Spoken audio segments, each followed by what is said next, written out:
Investigating Dark Souls' most horrifying creatures reveals that the game is kind of like a horror title disguised as an RPG. And what makes Dark Souls horrifying is not how these creatures attack you, but how they exist. Limbs are fused together a way they should not be, faces are stretched, split, or erased. Bodies are fused with other horrifying creatures, covering the humanity that they once possessed. Its enemies are not monsters born to frighten you. They are the visible aftermath of unfortunate fates, unethical experimentation, and civilizations that try to survive decay by reshaping the human body itself. These are not exaggerated designs meant to shock the player. They are a deliberate, intentional, and integral part of this entire ecosystem. To understand the horrors of these creatures, we are going to look at the visual pathology of these beings. We will analyze their environments, interrogate their item descriptions, and piece together the soul of their design.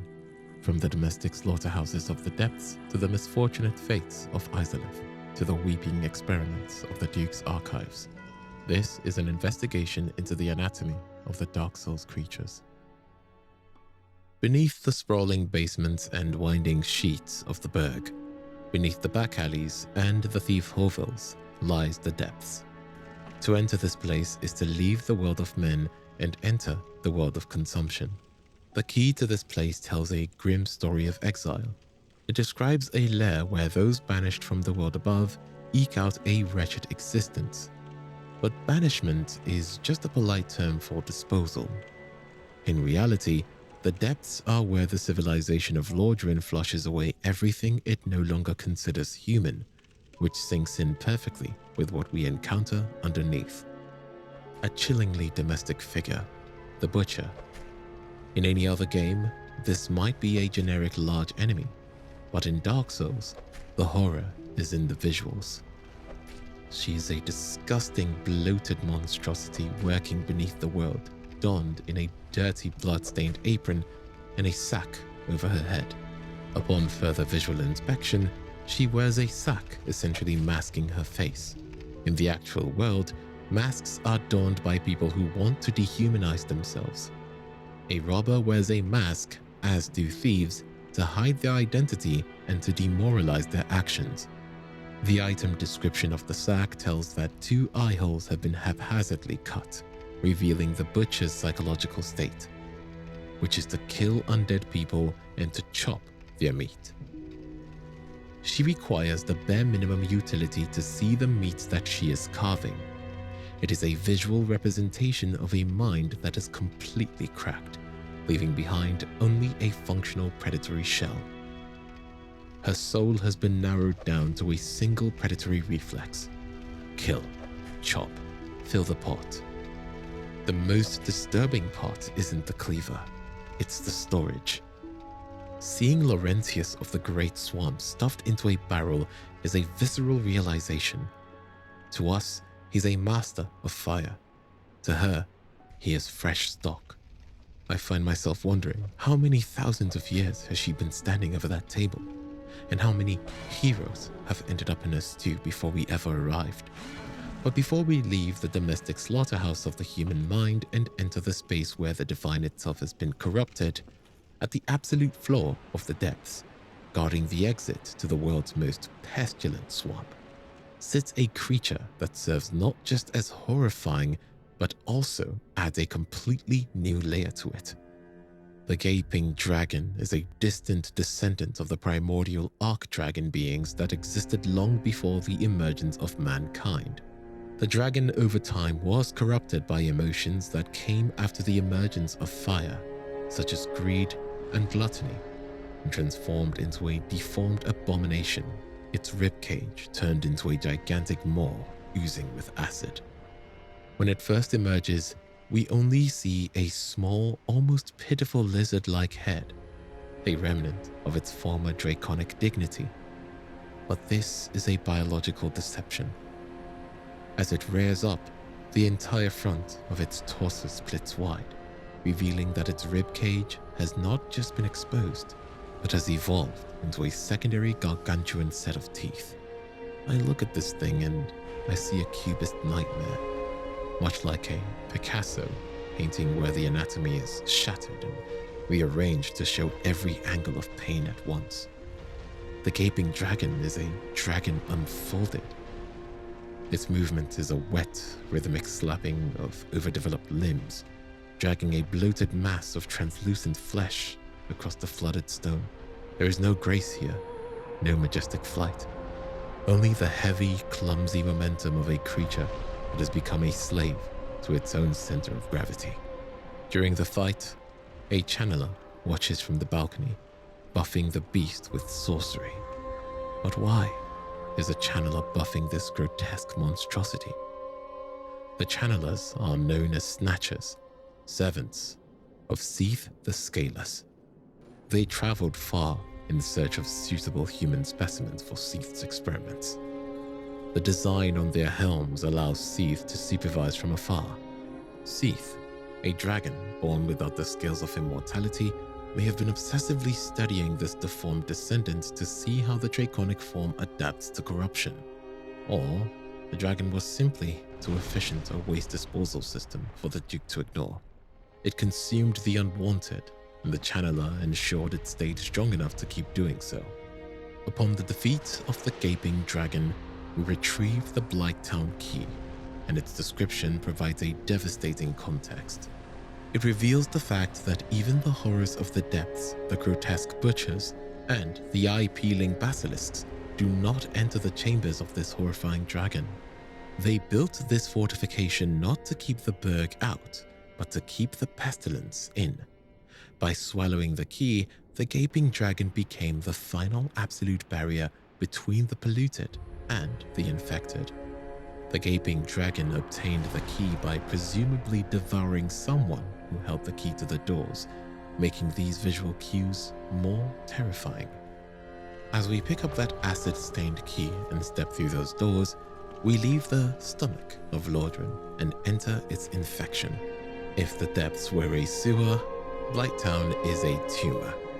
It is a place of great pestilence, an environment so toxic and grotesque that it is not for the faint of heart. As we step onto the rotten wooden platforms, we realize that the horror here is shifted. It is no longer about eaten by a predator. It is about being absorbed by an infection. Upon closer inspection of the residents of Upper Blighttown, we stumble across the crag spiders. Zooming up, we can see a detail that serves as the creature's origin. Its eyes, multiple, bulbous, and black, resemble the optical structure found on the lower body of Quelaag, the Chaos Witch.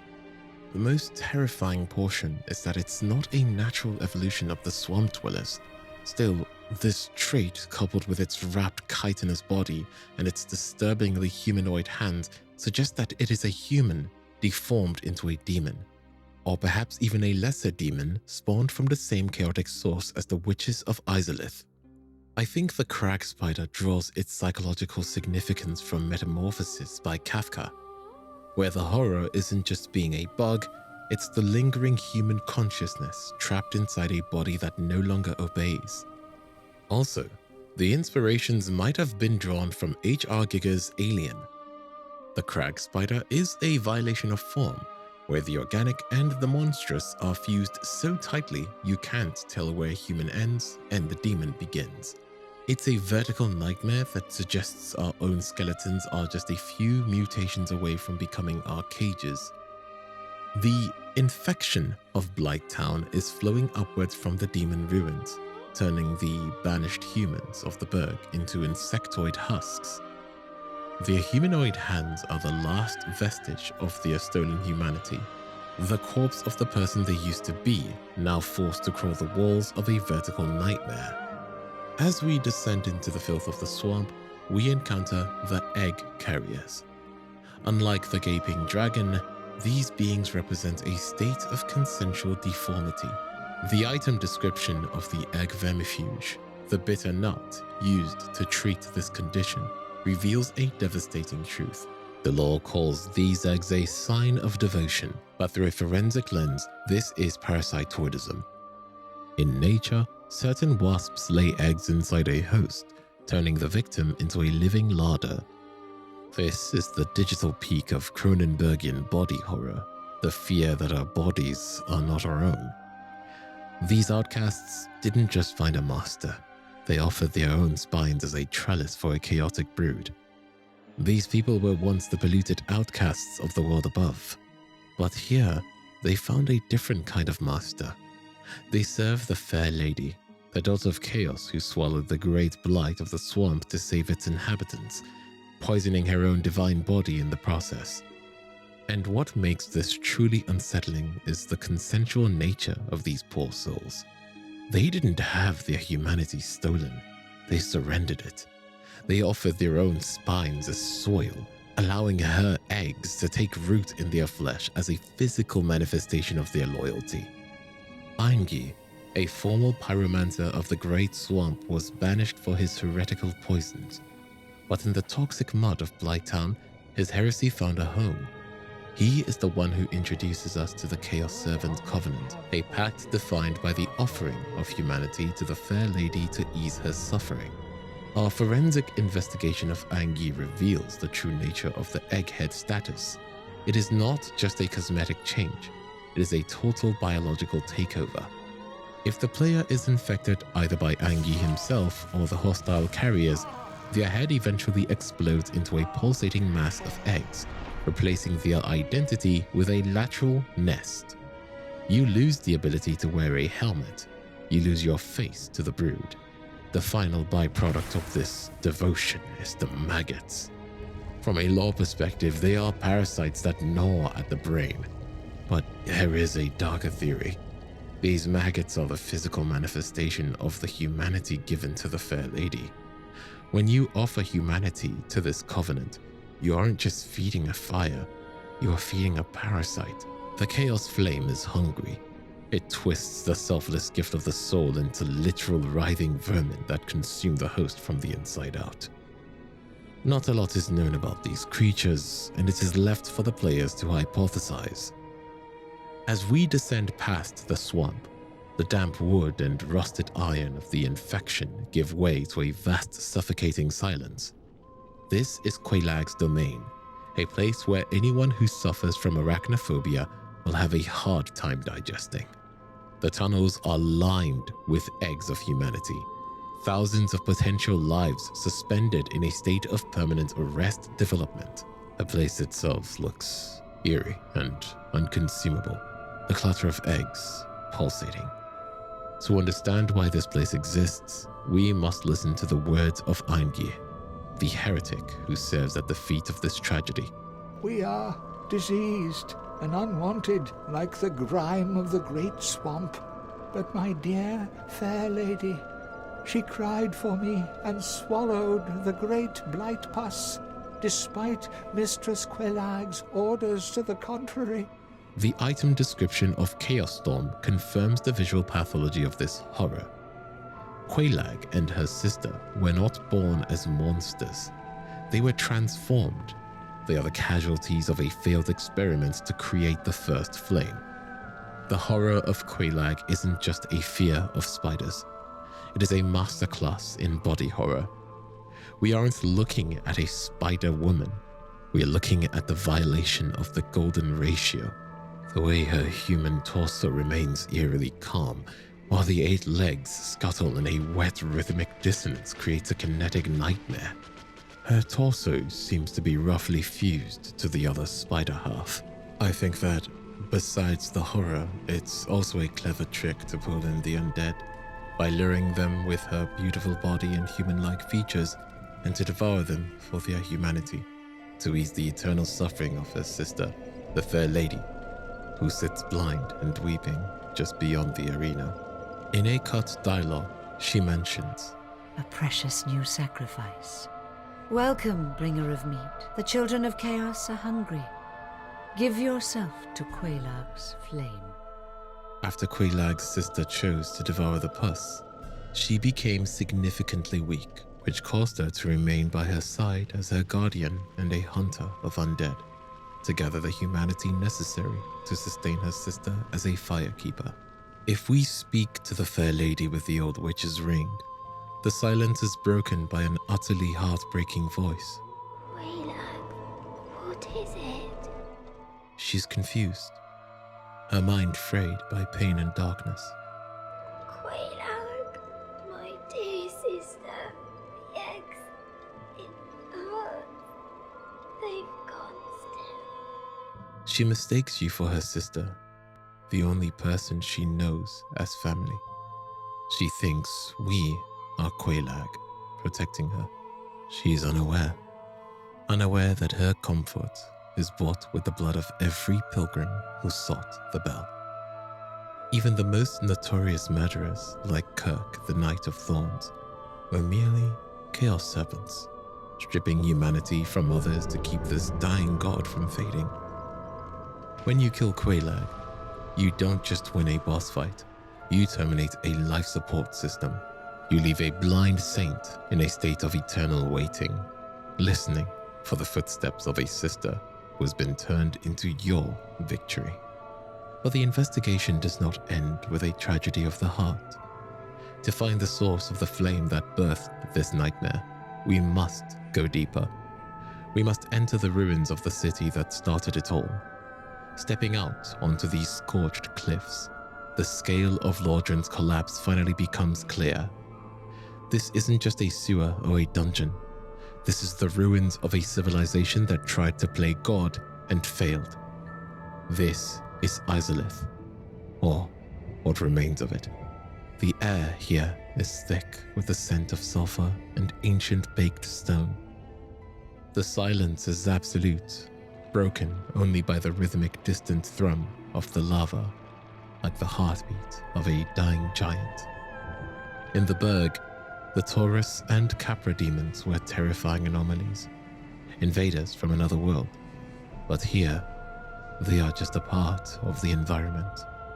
Ceaseless Discharge is the only brother of the Daughter of Chaos, the youngest child of the Witch of Ceaseless, born with sores that leaked lava, while the other demons of Ceaseless were born of the flame. Ceaseless was devolved by it. I think of him as a living furnace that has lost its lid. Most creatures in Lordran have a skin, a boundary that separates the self from the world. But Ceaseless has no boundary. He is literally leaking his own life force. His flesh melts as it can regenerate. He is in an eternal state of agony, and to ease his pain, his sisters gave him the orange charred ring. There is horrifying detail often missed in the lore of the orange charred ring when he dropped it. The ring didn't just sit in the lava. It became the centipede demon. I think this reveals a terrifying truth about chaos. In Ceaseless, even an act of love, a ring meant to heal, can be twisted into a parasite. The cure for his pain sprouted legs, developed a mind of its own, and became a monstrous predator. He is left in a permanent state of vulnerability, standing guard over his sister's clothes because he has nothing else left to define him but his grief. He is not a guardian by choice. He's a mourner in a permanent state of vigil. He only attacks when you rob the grave of his sister. In that moment, the mountain of flesh moves with a desperate, clumsy rage. He isn't fighting to stop you from ringing a bell. He's fighting because you took the last scrap of his family's memory. To me, the most horrifying aspect isn't his size. It's his loneliness. He survived the war against Gwyn's Silver Knights only to remain here, gazing up at the cliffs where his sisters live, clinging to a belief that they are watching over him. But they aren't. He's a forgotten experiment, a weeping wound at the edge of the world, kept alive only by the eternal agony of his heartbreak. If Ceaseless Discharge represents the emotional tragedy of chaos, the Chaos Eaters represent the absurdity of what Flame of Chaos achieved to make. These are perhaps the most alien designs in the series. They are walking stomachs, distorted, multi-eyed funnels that exist to consume and dissolve. Their designs suggest a total breakdown of natural law. They are the ultimate scavengers of a failed world. While the Gaping Dragon was a creature with some law and had a level of existence in this world, whether it be meaningful or not, the Chaos Eater is a creature without anything to go about it. It has no face, no personality, and no history. It's a creature of absurd design, and it is simply a biological byproduct of the bed of chaos, the trash collectors of civilization that burned itself to the ground. When the undead encounter these creatures for the first time in Lost Ceaseless, they are shown a glimpse of true hell.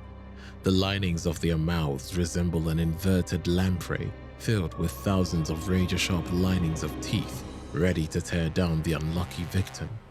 But the eyes are what truly haunt the viewer. They are scattered across the top of the funnel, multiple, black, lidless spheres that seem to watch every step of the undead.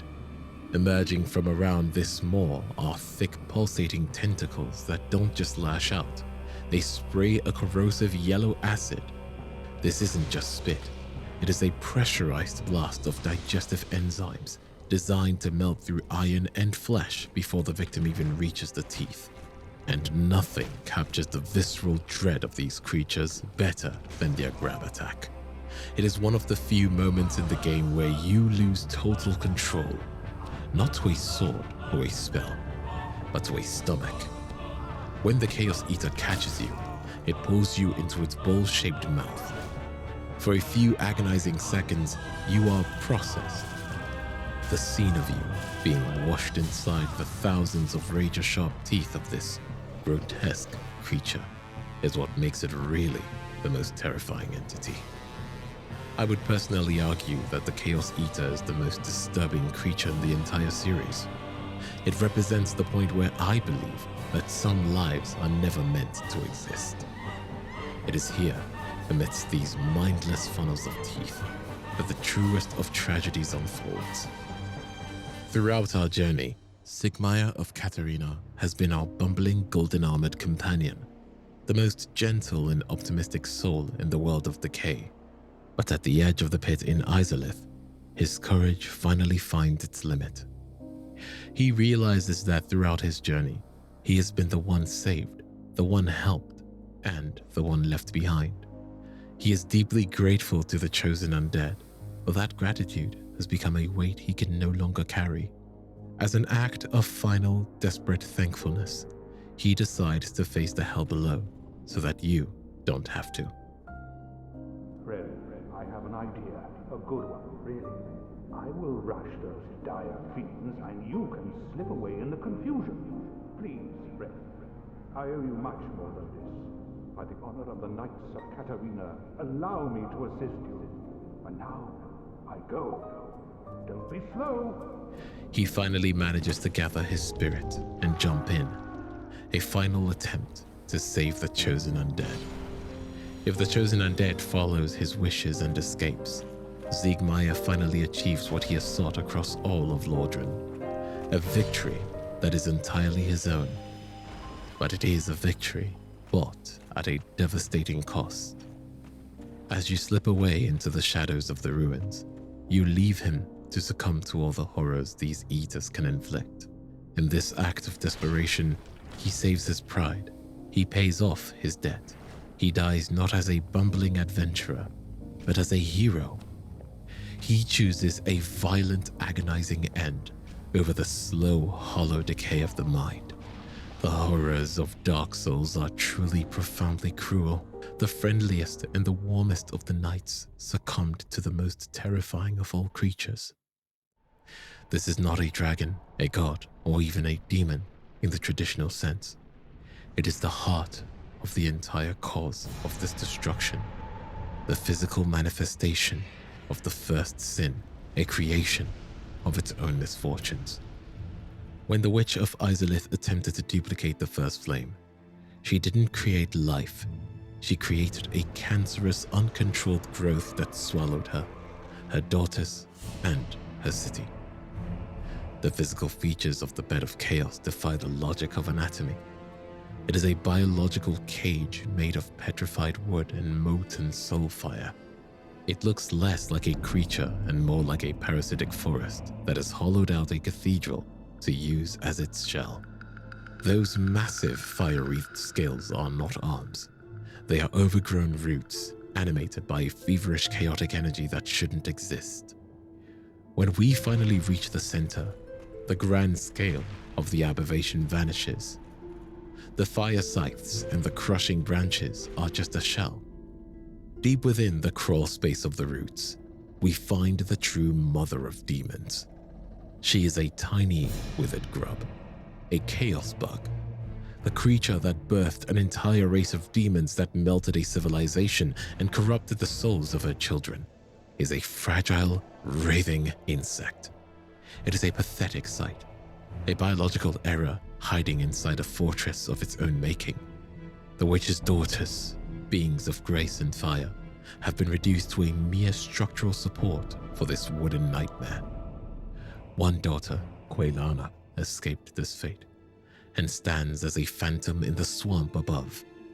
Her plea is not one of malice, but of a daughter begging for the end of a millennium of suffering. I have a favor to ask. My mother, the Witch of Ceaseless, was one of the primeval lords. Her power came from the soul that she found near the first flame. She focused this power to light a flame of her own, but she failed to control it. The flame of chaos engulfed Mother and my sisters and molded them into deformed creatures. Only I escaped, and now I am here. But my mother and sisters have been in anguish since. I beseech you, free Mother and my sisters from the flame of chaos. I cannot do it myself. I lack the strength and the bravery. But you, I realize what I am asking. But please, free their poor souls. Mother's ambitions were misguided, no doubt. But surely 1,000 years of atonement is enough. There is no epic battle here, only the mercy killing of a mistake. The source of every horror we have investigated, the undead slaying Quelaag, the fair lady's rot, Siegmeyer's sacrifice, they all trace back to this one desperate act of hubris. The mother of demons dies not with a roar, but with a dry, hollow snap. The Pisakas are the most direct evidence of Ceaseless the Scaleless's absolute depravity. They weren't birthed by a god or an abyss. They were manufactured. While we encounter the Snatchers in the depths, it is here that we see the destination of that supply chain. These are women abducted by the world above, brought to this clinical laboratory to be broken down and reconstructed for the sake of a dragon's obsession.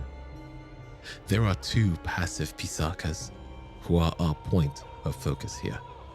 Upon close examination, they are huddled in the corner, crying with the voices of women. These women abducted saw light before.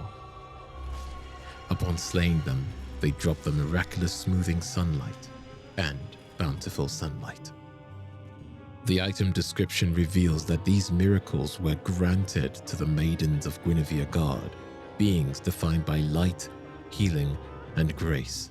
I believe their passivity comes from the fact that a portion of their souls is still left residual in them. While Ceaseless experiments successfully liquidated the identities of the other maidens, turning them into mindless predatory bioweapons, these too held on to the story. They are trapped in a state of residue awareness. They possess just enough of a soul to realize the magnitude of their violation, but not enough of a body to reverse it. Another chilling detail that I truly love is the fact that other Pisakas emit a wet, slithering sound or a mechanical hiss, but these two produce the unmistakable sound of human sobbing. They have no vocal cords, no human lips, and no lungs, yet the soul is vibrating through the blue chitin to produce a sound of pure maternal grief. Not much is known about these creatures besides this, and perhaps their silent cries echoing throughout the hallways of the archives. In the dark, flooded ruins of New Londo, we encounter the Mass of Souls. Its form looks like a giant wet mass of decaying corpses forming a large face. When the four kings fell to the abyss, the sealers of New Londo did the unthinkable. They flooded the city to contain the dark, drowning every man, woman, and child inside. The mass of souls is the biological result of that sacrifice. It is a giant wet mass of decaying corpses fused together into a single horrific entity. If you look closely at the front of the mass, the corpses are not merely piled. They are arranged by the sheer pressure of the tragedy into a large, distorted face. This is the voice of New Londo, a collective scream that has been silenced by the deep. The horror here is purely visceral. It is one thing to see a pile of bodies. It is another to see them forced into a singular mocking expression of agony. The eyes of this massive face are actually the open mouths of several individual corpses. The most disturbing aspect is the sense of eternal torment. In the stagnant air of the ruins, the mass of souls looks as though it is constantly sobbing. The way the light hits the slick, decaying skin gives the illusions of tears. But these are tears of swamp water and liquefied humanity. These people weren't even granted the dignity of becoming individual hollows. They were crushed into a single mindless entity, a gravity well of suffering that now wanders the ruins of its own home. Besides the repulsive form, the visage of never-ending torment and striking fear into the hearts of new players, not a lot is known about them. Behind the rusted gates and the winding ossuaries of the catacombs lies a space that defies the logic of the grave. Here, tucked away in the suffocating dark, lay countless volumes of literature. This arena is not a throne room or a burial chamber. It is a laboratory of despair. The sheer volume of parchment here is staggering. In a world where the sun has faded and the gods have fled, someone has spent centuries down here, desperately reading, researching, and ritualizing. This is the workshop of a man trying to solve one problem that even the gods couldn't: the finality of death. The environment tells us that the creature we are about to meet is not a warrior, but a failed scholar of the soul. This is Pinwheel, and to understand him, we must first look at his silhouette. He's not one person.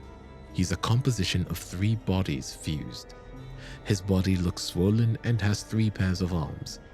A disturbing visual hint that he is a literal amalgamation of a father, mother, and a child. The lore reveals that the Pinwheels were once servants of Gravelord Nito, taught the dark arts of necromancy by the Lord of the Dead himself. In a macabre display of devotion, they imitated Nito's skeletal composite form. But the Pinwheel's imitation went further. By stitching himself into a singular entity, he sought to become a family that could never be separated again. He eventually stole the rite of kindling from Nito, a ritual that allows the undead to collect even more esters from the fire. He brought the secret to the catacombs, teaching necromancy to a group of undead to protect his research. He is a consensual monster, a man who chose to become this 3-headed abomination just for the chance to be with his loved ones again. He is a reminder that in Lordran, the desire for home and family can be just as corrupting as the desire for immortality. In the Age of Fire, Lord Gwyn's greatest fears was not the dragons nor rebellion, but the dark. He saw the fire fading and knew that humanity was destined to inherit the world.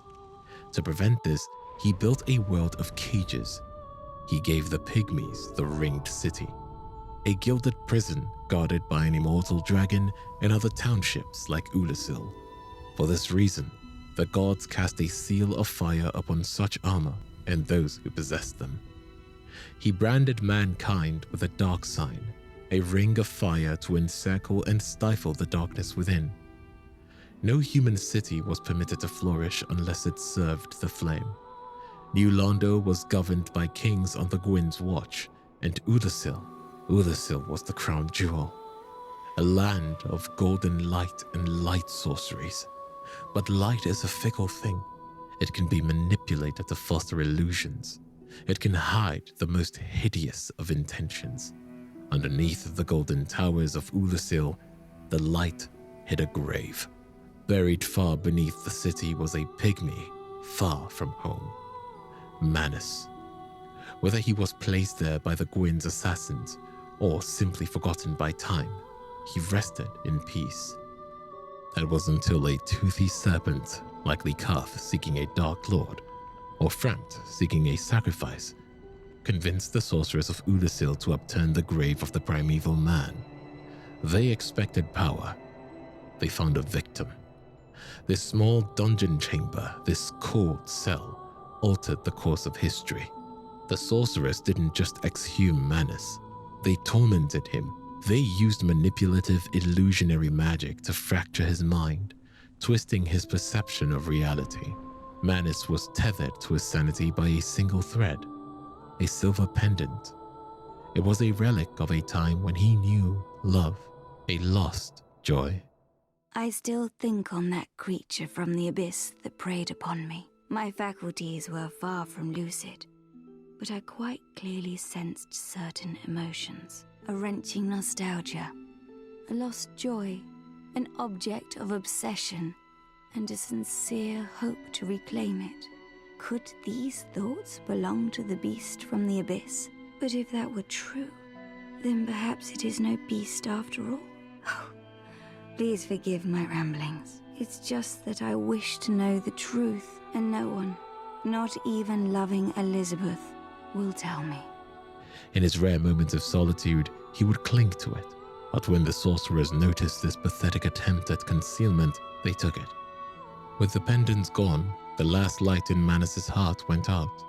His unchecked, overwhelming humanity gave rise to a spreading abyss, an all-consuming force that threatened to swallow the entire land.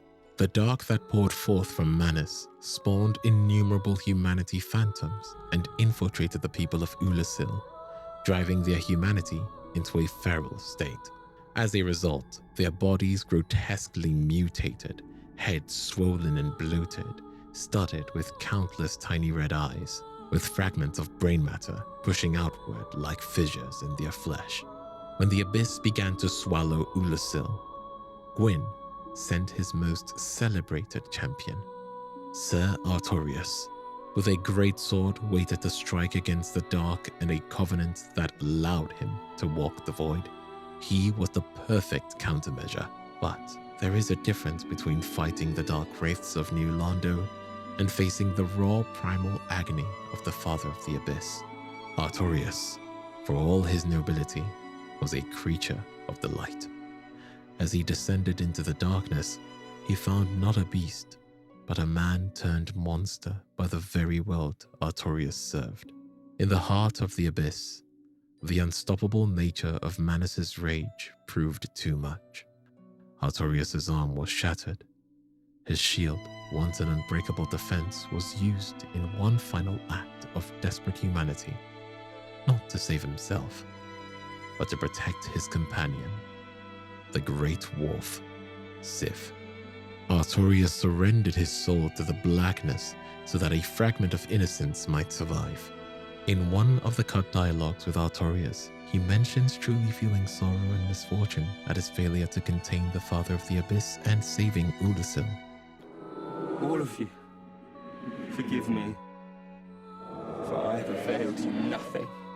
At some point, Manus abducted Princess Dusk of Ulasil, possibly shortly after her rescue from a golden crystal golem, and confined her deep within the chasm of the abyss.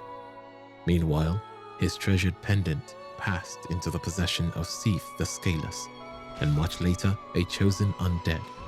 Obsessed with recovering it, Manus tore the undead from the future itself and dragged them back into the ruins of ancient Ulasil, going into the chamber of the Father to slay the beast and putting an end to the darkness of Ulasil.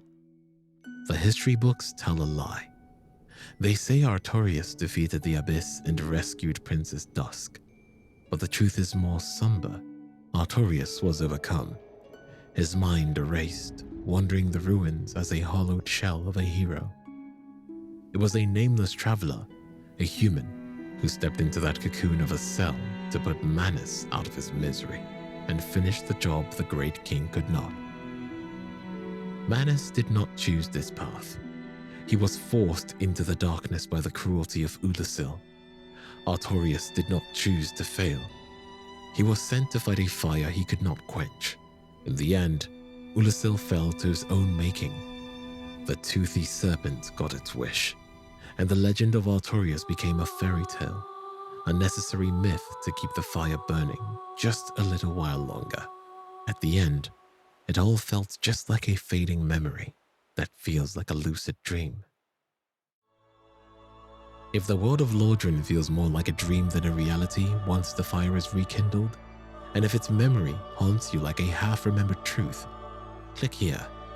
Let's step back into the fog together and discover why Dark Souls feels like a dream